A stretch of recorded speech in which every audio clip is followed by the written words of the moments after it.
ব্যক্তি 5 ওয়াক্ত নামাজ পড়ে এই ব্যক্তি রহমতের জান্নাত নিয়ে ঘুরে, আর যে ব্যক্তি নামাজ পড়ে না আল্লাহর ইজ্জতের কসম সে শয়তানের জান্নাত নিয়ে ঘুরে।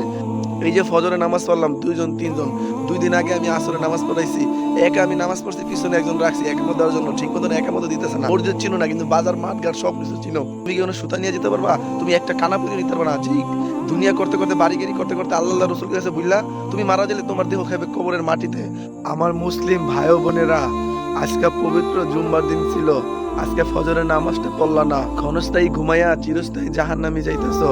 এই ঘুমো তো আল্লাহর পক্ষ থেকে নেয়ামত।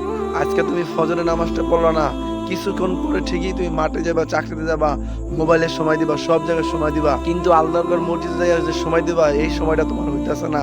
তোমার সময় হইবে কবরের মাটিতে গেলে।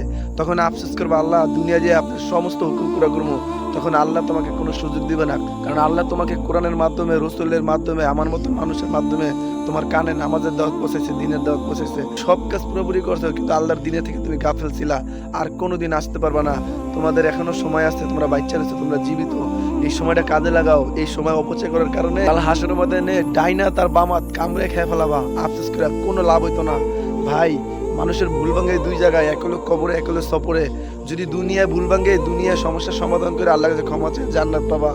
আর যদি ওই কবরে ভুল ভাঙে, কবরে থেকে আসার আর কোনো সুযোগ নাই। আমার লক্ষ্মী ভাই ও বোনেরা, আপনারা নিজেরা দিনের উপরে মানুষকে দিনের দাওয়াত দেন। তোমাদের কি হইলো? তোমরা দুনিয়া ক্ষণস্থায়ী নারী বাড়ি গাড়ি সম্পদ পাইয়া আল্লাহ কি ভুলে গেছো? ওই আল্লাহ কি তোমাকে কখনো ভুলছে? কখনো বলে নাই। তোমার চিন্তা করে বাজারে কত খাবার পৌঁছাইতেছে, তোমার হাজত পুরা করতেছে, আর তুমি আল্লাহকে ভুলে গেলা।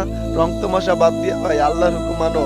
দুনিয়া ইজ্জত দিবে, পরকালে আবু বকর, ওমর, আলী, হযরত মুহাম্মদ সাল্লাল্লাহু আলাইহি ওয়াসাল্লাম জান্নাত তো দিবি। শোন, আল্লাহ জান্নাতে তোমার সাথে দিদার করবে।